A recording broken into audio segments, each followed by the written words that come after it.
ଯେତେବେଳେ ଶିବ ଦର୍ଶନ ପାଇଁ ଆପଣମାନେ ଯିବେ ଏଇ ତିନିଟି କାମ କେବେ ବି କରିବେନି। ପ୍ରଥମରେ ଶିବ ଏବଂ ବୃଷଭଙ୍କ ମଧ୍ୟରେ କେବେ ବି ଛିଡ଼ା ହେବେନି ବା ସେଇ ସୂତ୍ରକୁ ଶିବ ସୂତ୍ରକୁ କେବେ ବି ଲଙ୍ଘନ କରିବେ ନାହିଁ। ଏପଟରୁ ସେପଟକୁ ବା ସେପଟରୁ ଏପଟକୁ କେବେ ବି ଆସିବେ ନାହିଁ ବା ଯିବେ ନାହିଁ। ଶିବ ମନ୍ଦିର ଯେତେବେଳେ ଦର୍ଶନ କରିବା ପାଇଁ ଯାଉଛନ୍ତି ସେତେବେଳେ ଶିବଙ୍କର ଅର୍ଦ୍ଧଚନ୍ଦ୍ର ପରିକ୍ରମା କରନ୍ତୁ। ସେ ବି ଗୋଟିଏ ଥର ମାତ୍ର। ଉତ୍ତର ଦିଗ ପଟେ ପାଦୁକାର ନଳି ଯାଇଥିବ ତାକୁ ନିଶ୍ଚିନ୍ତ ଭାବରେ କେବେ ବି ଲଙ୍ଘନ କରିବେ ନାହିଁ ବା ଡେଇଁକି ଆସିବେ ନାହିଁ। ଆପଣମାନେ ଅର୍ଦ୍ଧଚନ୍ଦ୍ର ପରିକ୍ରମା କରିବେ ଥରୁଟିଏ, ବାସ୍ ସେତିକି, ପରିକ୍ରମା ସମ୍ପୂର୍ଣ୍ଣ।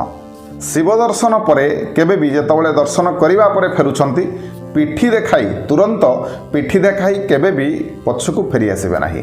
ତିନି ପାଦ ଫେରିଲା ପରେ ପଛକୁ, ତାପରେ ପିଠି ଦେଖାଇ ଫେରିବେ ଏବଂ ଫେରିବା ପରେ ମନ୍ଦିରରେ କିଛି ସମୟ ବ୍ୟତୀତ କରିବେ ବା କିଛି ସମୟ ବସିବେ, ନଚେତ୍ ଆପଣଙ୍କର ସମସ୍ତ ଦର୍ଶନ ବିଫଳ।